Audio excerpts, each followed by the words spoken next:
नमस्कार दोस्तों, बात करते हैं रिलायंस पावर की। लास्ट वीक मैंने आपको खबर दी थी कि कंपनी का एक बहुत ही इंपॉर्टेंट आर्म यहाँ पर बिक रहा है। अभी कंपनी में अच्छी खबरें भी आना शुरू हो गई हैं। देखिए, वीक स्टार्ट हुआ, आप जानते हैं कि कंपनी का जो टर्न अराउंड है वो यहाँ से होना है, और कंपनी का टर्न अराउंड बिना कुछ बिके, बिना कुछ खरीदे नहीं होने वाला। और यही रीजन है कि कंपनी का एक बड़ा आर्म जहाँ पर बिका है, वहीं पर कंपनी के मुकेश अंबानी साहब ने, अनिल अंबानी साहब ने यहाँ पर एक बड़ा आर्म जो बिकने वाला था उसको बचा लिया है। मैं यहाँ पर बात कर रहा हूँ एक ऐसी कंपनी की जो रिलायंस पावर का ही एक बड़ा आर्म था, और वो भी उसके ऊपर भी डेट काफी था। उस डेट को पे किया गया है यहाँ पे, और डेट पेमेंट के बाद यहाँ से मुझे लगता है कि आर पावर में एक तेजी देखने को मिल सकती है, जैसे ही विदर्भ का यहाँ पर जो एक नेगेटिविटी है वो हटती है बाजार से। क्या खबर है, पूरी खबर की यहाँ पर चर्चा करेंगे, साथ में बात करेंगे। देखिए कि बाजार में अच्छी खबरें तो है ही, आर पावर में क्या आपको निवेश करके बैठना चाहिए, और अगर आपने ऑलरेडी यहाँ पर बाय किया हुआ स्टॉक तो क्या डिसीजन लेकर के चले। साथ में आरकॉम की भी चर्चा करेंगे, दोनों स्टॉक्स के टारगेट की बात करेंगे। अगर लॉन्ग टर्म के में जाते हो तो क्या आर पावर में कोई उम्मीद है कि कोई टारगेट आपका यहाँ पर बनेगा या नहीं, उसकी भी चर्चा यहाँ पर होगी। चलिए शुरू करते हैं इस वीडियो को, बट उससे पहले अगर आप चैनल पे नए हो प्लीज चैनल को सब्सक्राइब कर दो,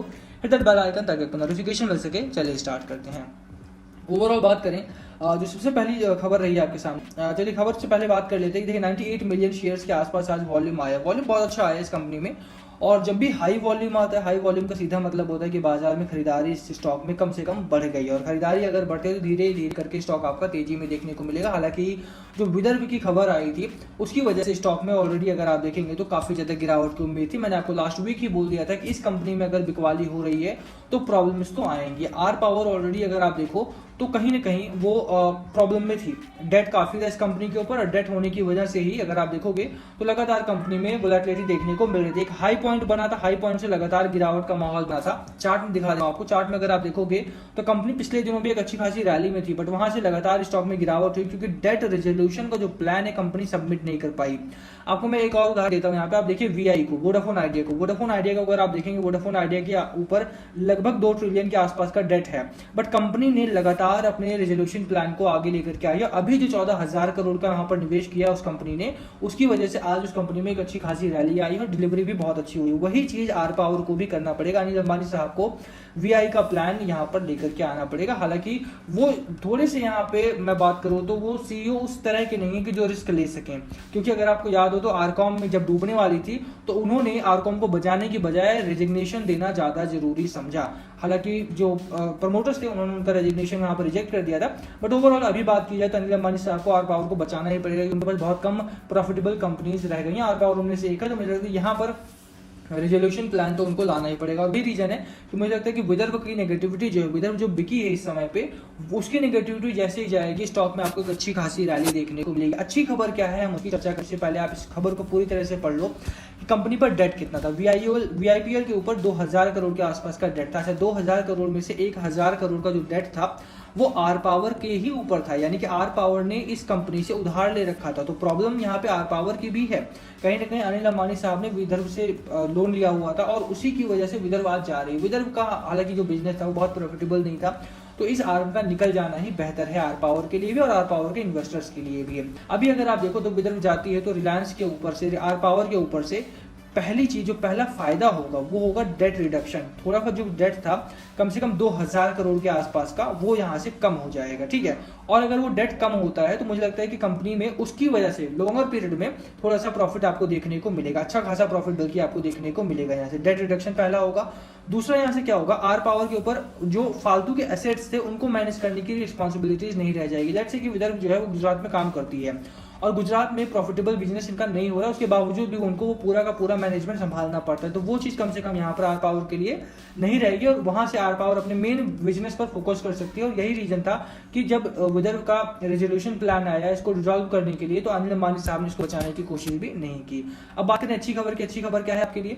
अच्छी खबर भैया यहाँ पर 925 करोड़ के आसपास का डेट जो है वो यूपी यूनिट में वर्दे पार्टनर्स में 925 करोड़ के आसपास का डेट यहां से दिया जा रहा है।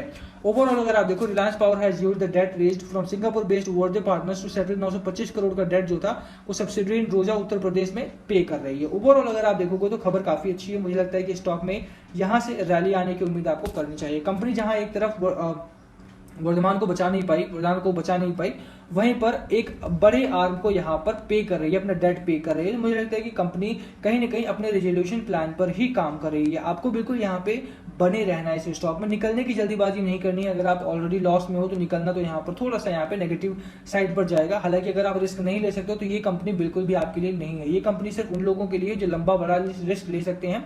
छोटा निवेश करो, 5% के आसपास का निवेश करो अपने पूरे कैपिटल का, और उसके बाद इस स्टॉक में बने रहो, जमे रहो, तभी आपको यहाँ से पैसा बनता हुआ दिखाई देगा। डेट फ्री स्टेटस क्या है? Sources review that Rosa power जो रही है इनकी बड़ी आर्म रिलायंस पावर की, use the funds from Varde to prepay 925 crore का डेट जो था इस कंपनी के ऊपर, उसको पे करने के लिए दिया गया है। कहाँ से डेट लिया गया था? एसबीआई का डेट था उसके ऊपर, केनरा बैंक का डेट था, यस बैंक का डेट था।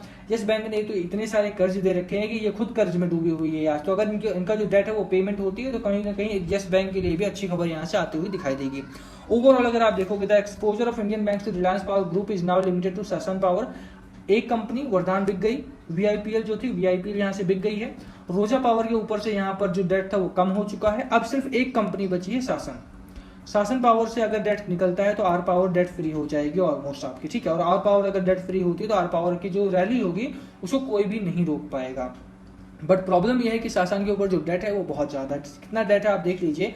द टोटल डेट ऑफ सासन फ्रॉम पीएसयू बैंक के 7600 करोड़ के आसपास का डेट इस कंपनी के ऊपर अकेले के ऊपर है, ठीक है।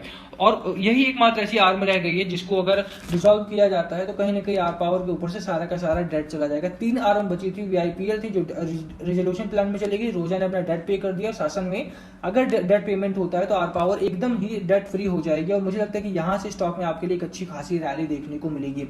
बिल्कुल मुझे लगता है अच्छी खबरें इस कंपनी में आ रही है। बिल्कुल यहाँ पे निवेश करने वाला स्टॉक बनता जा रहा है। अभी के लिए थोड़ा सा रिस्की इन्वेस्टमेंट जरूर है, क्योंकि कब तक 7600 करोड़ के आसपास का डेट जाएगा कोई भी नहीं कह सकता। इसीलिए अगर आप निवेश करते हो तो रिस्क को आपको फैक्टर करना पड़ेगा कि रिस्क आप ले सकते हो तो ही निवेश करो, अदरवाइज इसमें निवेश ना करो तो ज्यादा बेहतर है। हालांकि स्टॉक अभी भी अपने 50 डे मूविंग एवरेज के ऊपर ट्रेड करा तो ये एक अच्छी बात है। मैगडी अगर आप देखें स्ट्रांगली बुल रन में है, आरएसआई भी आपका स्ट्रांगली बुल रन में एंटर हो चुका है। तो कहीं ना कहीं आने वाले दिनों में एक अच्छी खासी रैली आएगी। बट अभी के लिए थोड़ा सा मोमेंटम ट्रैप में फंसा हुआ दिखाई देता है। मुझे लगता है कि खरीदारी करनी नहीं है इस समय, होल्ड करो। अगर आपने ऑलरेडी बाय किया और लॉस में हो तो होल्ड करना है। अगर आपने समवेयर यहाँ पर बाय किया है तब तो बिल्कुल होल्ड करना है। अगर आपने रिसेंटली बाय किया है तो जैसे ही रैली आती है सौदा काट के निकलो तो ज्यादा बेहतर है। बाकी अगर आप रिस्की इन्वेस्टर को ले सकते हो तो बिल्कुल यहाँ होल्ड किया जा सकता है। बात करें आरकॉम की, आरकॉम में अच्छी खबरें हैं।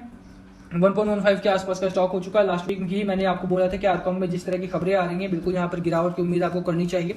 चार्ट इसका अभी भी सेटलमेंट पीरियड में नहीं आया है, जैसा मैंने लास्ट वीक भी आपको बता दिया था पहले ही कि भैया सेटल जब तक नहीं होता, जब तक कि सपोर्ट लेवल आपका यहाँ पर स्ट्रांग नहीं बनता है। देखिए ऐसा होता है स्टॉक यहाँ से गिरावट होती है तो कुछ दिनों के लिए इस रेंज में अगर ट्रेड कर रहा है इसका मतलब है कि यहाँ पर वो अक्यूमुलेट हो रहा है, यहाँ पर वॉल्यूम जनरेट कर रहा है, खरीदारी हो रही है। और वही चीज वहां पर नहीं हुई है, लगातार यहाँ पर नोज डाइव कर रहा है स्टॉक आपको। तो जब तक कि सपोर्ट लेवल इस तरह का सपोर्ट लेवल नहीं बनता है तब तक के लिए कम से कम इस स्टॉक से दूर रहोगे तो ज्यादा बेहतर रहेगा। बाकी लास्ट कॉल मस्ट व्यूअर्स, दोनों स्टॉक में से आप कौन सा बाय कर रहे हो या बाय किया हुआ या होल्ड करके बैठे हो, प्लीज कमेंट करके शेयर करना। वीडियो में जो भी मैंने आपको बताया है वो आपका लास्ट कॉल होना चाहिए। आपकी स्ट्रैटेजी क्या है स्टॉक को लेकर के प्लीज कमेंट करके शेयर करना। वीडियो को यहीं खत्म करेंगे, पसंद आए तो लाइक करना, चैनल पे नए हो सब्सक्राइब किए बिना मत जाना। Thank you for watching and please comment पूछना हो तो थैंक यू।